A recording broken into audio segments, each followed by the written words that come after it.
There's a quiet tragedy that plays out in the hearts of empaths. It's not loud, not obvious. It doesn't scream, it sighs. It happens in the invisible exchanges, the silent sacrifices, the moments when someone else's comfort becomes more important than your truth.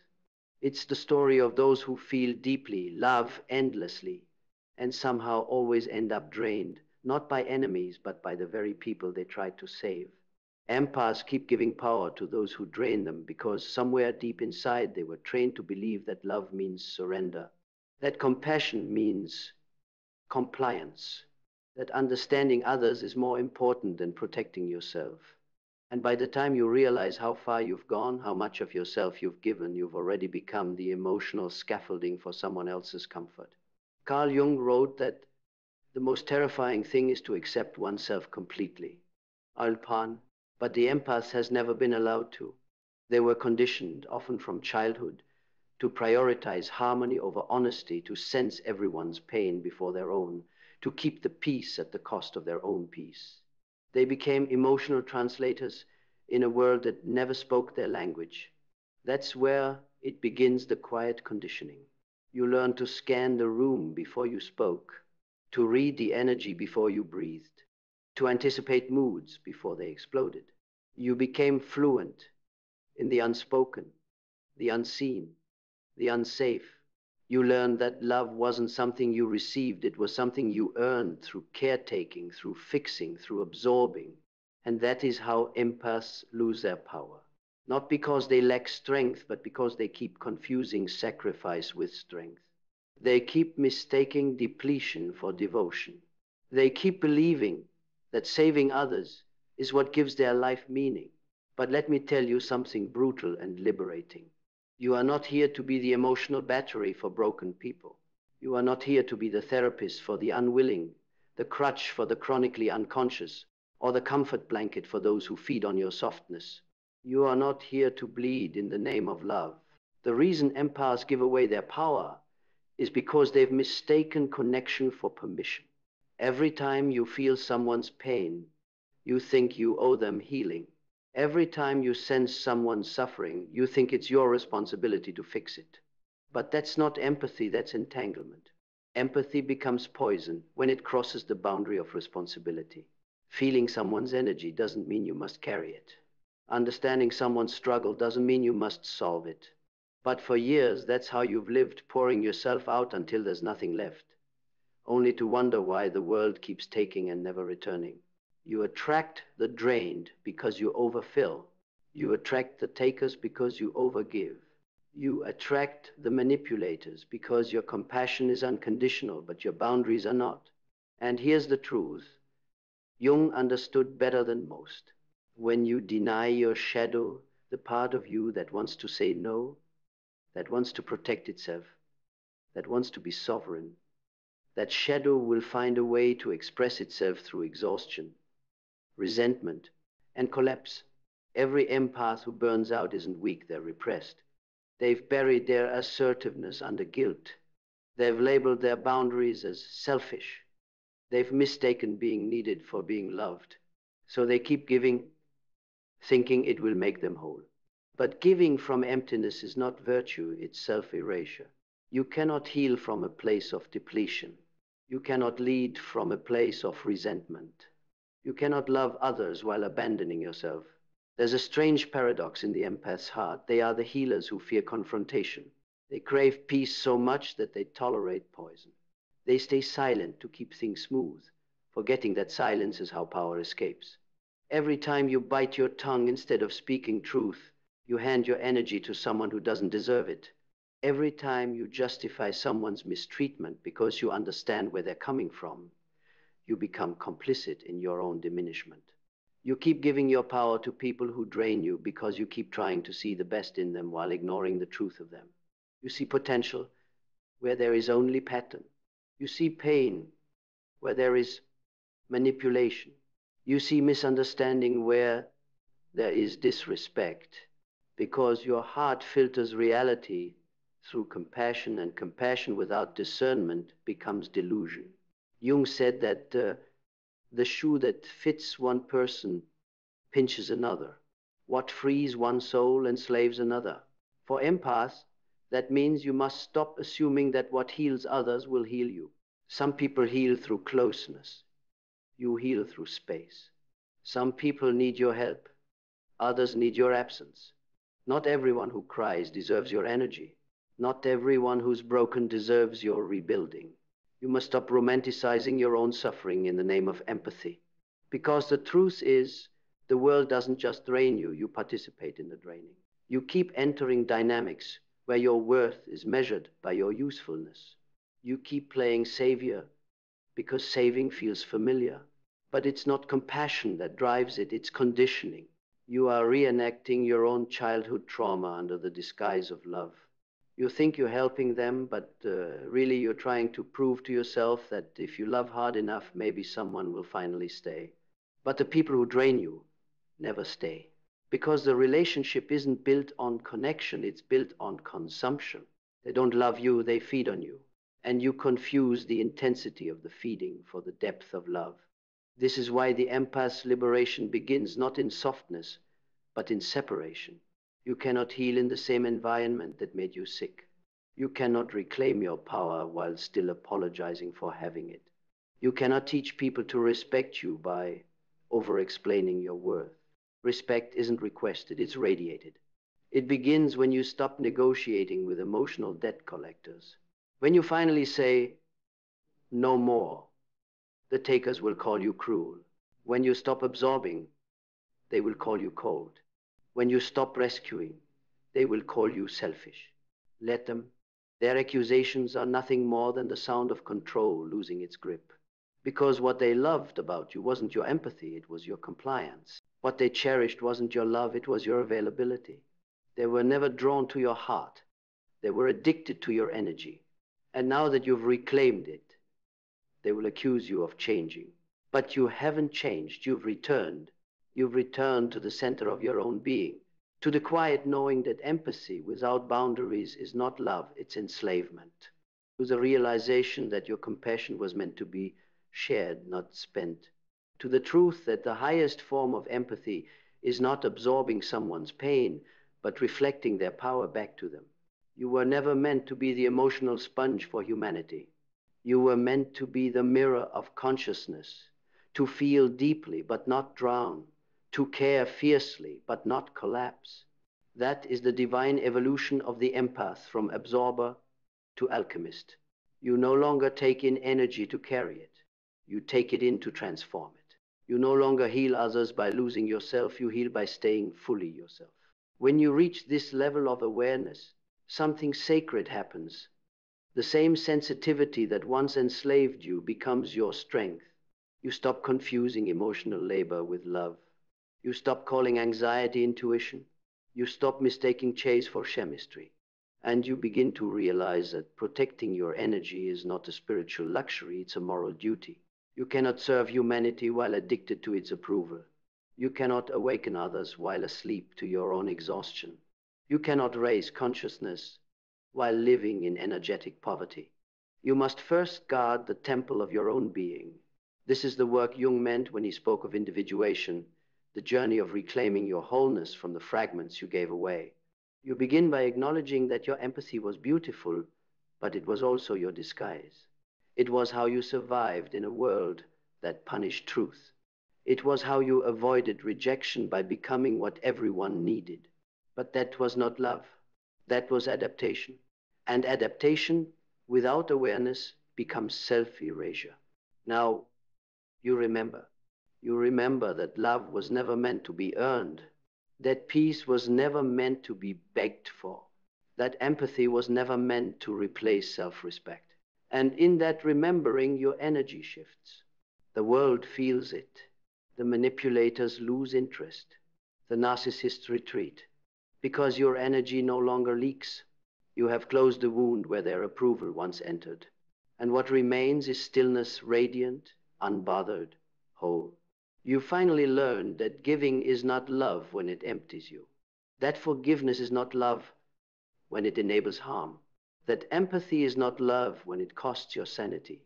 The world will still call you kind, but this time it will not be because you are available, it will be because you are true.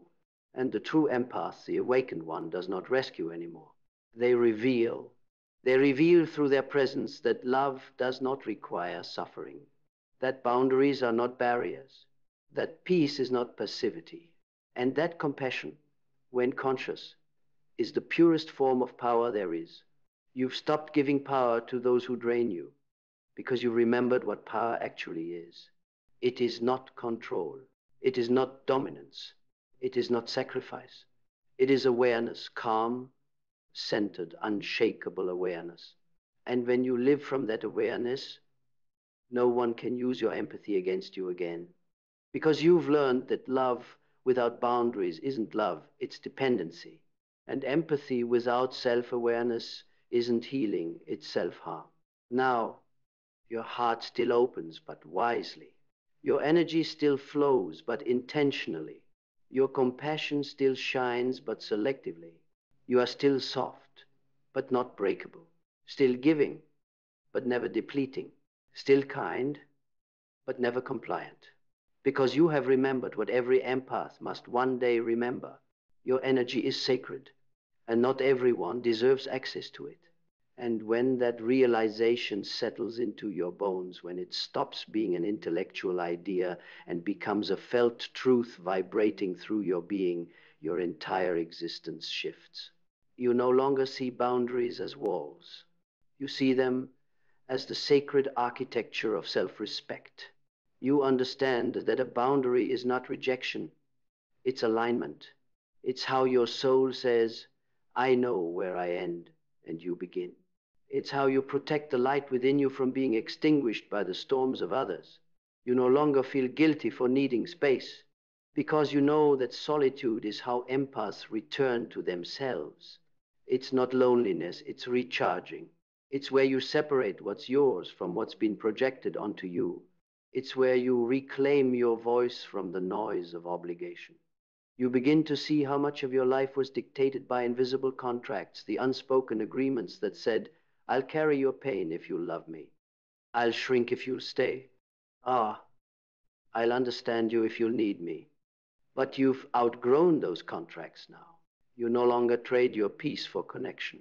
You no longer barter your worth for belonging. You've realized that the cost of keeping others comfortable was always your own expansion. And this is the sacred turning point, when the empath stops chasing harmony and starts creating it. Because true harmony doesn't come from keeping the peace, it comes from living in truth. You stop walking on eggshells around other people's fragility. You stop trying to manage their reactions. You stop believing that love means being unshakable while others fall apart. You realize that sometimes the most compassionate thing you can do for another person is let them meet their own discomfort. Empaths used to rescue everyone from their pain, but now you've understood that growth is born from friction. If you keep rescuing people from their lessons, you keep them from evolving. And in that realization, you free yourself from the illusion of being everyone's savior. You stop asking, how can I fix them? And start asking, what in me still believes I need? Because that's where the real healing happens, not in managing others' energy, but in understanding why you feel responsible for it in the first place. The empath's journey is not about learning to love more, it's about learning to love more consciously, to love in a way that uplifts rather than absorbs, to love from wholeness, not hunger. And when you start loving like that, your relationships transform. People who used to depend on your emotional labor begin to fall away, not because you reject them, but because your energy no longer validates their dysfunction. You stop attracting chaos. You stop attracting pain disguised as passion. You stop attracting takers who confuse your kindness with compliance.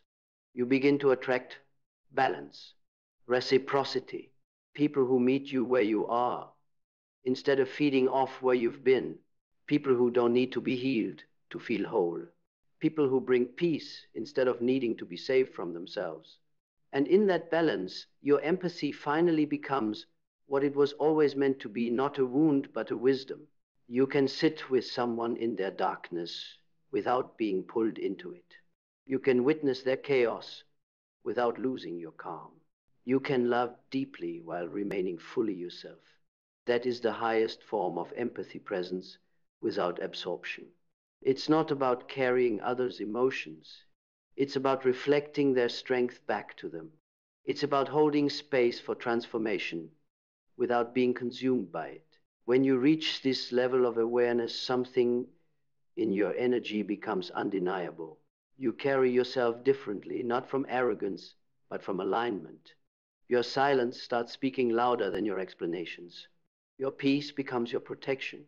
Your energy becomes your boundary. You start to realize that you never needed to prove your goodness.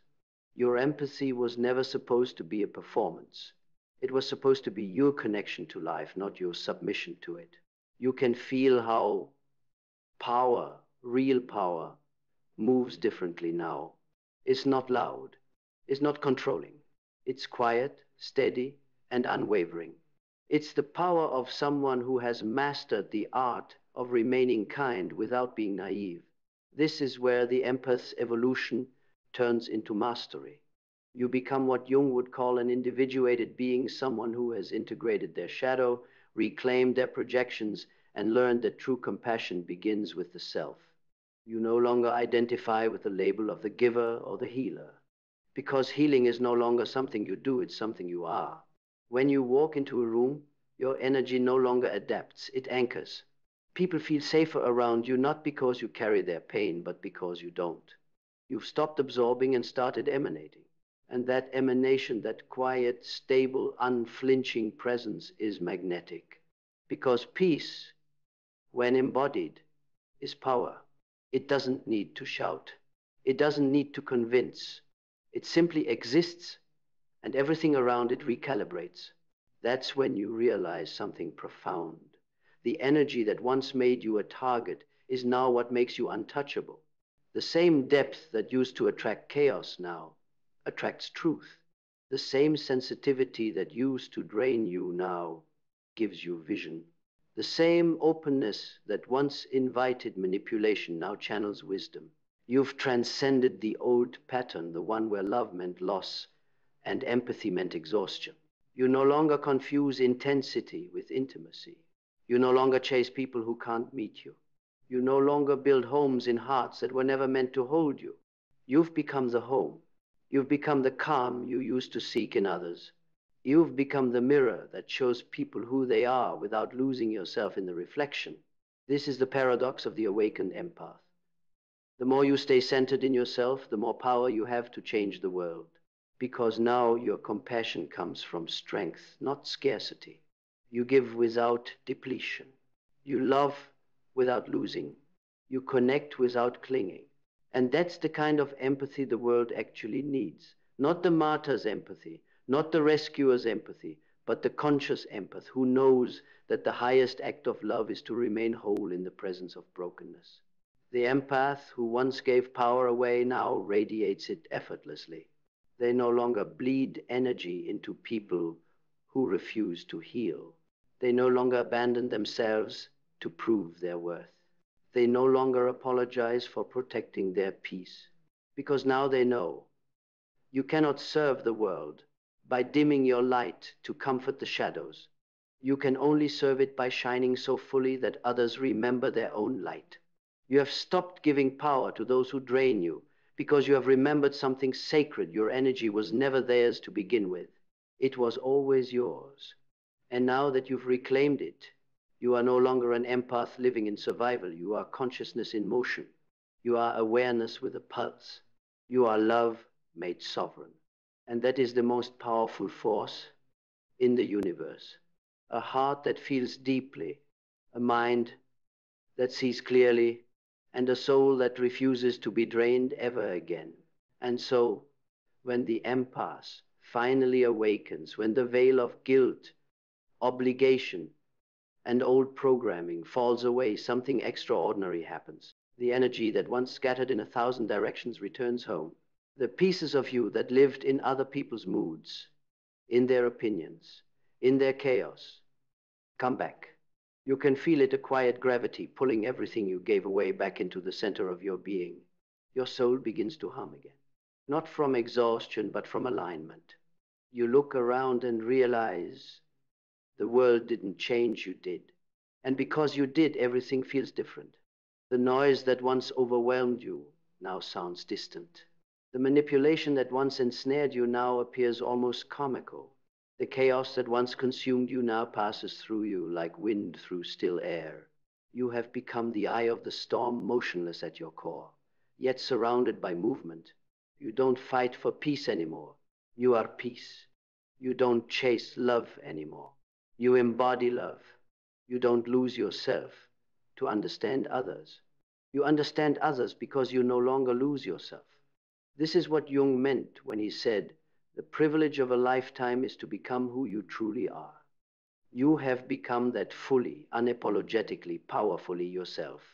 You no longer feel the need to fix, to please, to prove, because you finally understand that the soul's purpose was never to rescue others from their shadows.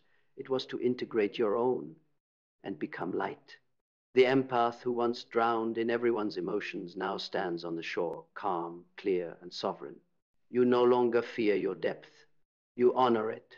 You no longer resent your sensitivity. You wield it. You no longer run from your emotions. You channel them into awareness, creation, and strength. You walk through life now with an inner stillness that cannot be faked. People feel it before you speak. They sense it in your eyes, in your energy, in the way you no longer bend to meet dysfunction. You don't react, you respond. You don't absorb, you observe. You don't chase, you choose. And this choosing, this quiet, deliberate sovereignty becomes your revolution. Because every empath who learns to keep their power teaches the world what real love looks like. Love that does not require sacrifice to exist. Love that doesn't demand you disappear to prove your devotion. Love that is not performance, but presence. You begin to inspire without effort, not through grand gestures or endless giving, but through your being. You radiate calm in a world addicted to chaos. You carry clarity in a culture drowning in confusion. You embody wholeness in a society built on fragmentation. You don't save others anymore. You remind them of their ability to save themselves. Because when you stopped trying to be everyone's light, you became something far greater, a mirror that reflects truth. And in your presence, others begin to see themselves clearly for the first time. Some will rise because of it. Others will run from it. Both are acts of liberation. That is the final lesson of the empath's evolution. Your power was never meant to control outcomes. It was meant to awaken awareness. Your gift was never meant to fix the world. It was meant to reveal it. And once you see that, you stop giving power away, because you understand that power cannot truly be given or taken, only forgotten or remembered. You have remembered. And now, every step you take is different. Every word you speak carries weight. Every silence you hold becomes sacred. You don't seek validation anymore, because your existence is validation enough. You don't fear being misunderstood, because you no longer misunderstand yourself. You know what your energy is worth now, and it's priceless. You know that kindness without boundaries isn't love, it's martyrdom. You know that empathy without awareness isn't healing, it's self-abandonment. You know that connection without reciprocity isn't intimacy, it's extraction. And you will never again confuse the two. So you walk forward, not as the drained empath who gives until empty, but as the awakened empath who shines until others remember their own light. You move not from guilt, but from groundedness. Not from fear, but from freedom. Not from need, but from knowing. Your energy is no longer a currency to be spent. It is a force of creation, a quiet, steady power that reshapes everything it touches. Because when you stop leaking energy into the unworthy, it begins to overflow into the extraordinary. You start building instead of bleeding. You start creating instead of compensating. You start living instead of surviving. And that is the true meaning of empathy. Not to lose yourself in others, but to awaken yourself so fully that others remember what it feels like to be whole. You've walked through fire and found your center. You've met your own shadow and made peace with it. You faced manipulation, exhaustion, and heartbreak and turned them into wisdom, clarity, and grace. You no longer ask, why do they drain me? You ask, why did I allow it? And that question, that single piercing moment of self-awareness changed everything. Because now, no one can drain you without your consent. No one can own your energy without your permission. No one can control you through guilt, fear, or love, because you've met the truth beneath them all. The empath has become the master. The giver has become the guardian. The mirror has become the light. And in that transformation, you discover the greatest freedom of all, to feel deeply without losing yourself, to love fully without collapsing, and to walk through this world radiant, grounded, and utterly untouchable. This is what happens when an empath remembers their power. The world stops feeding on your light and starts learning from it.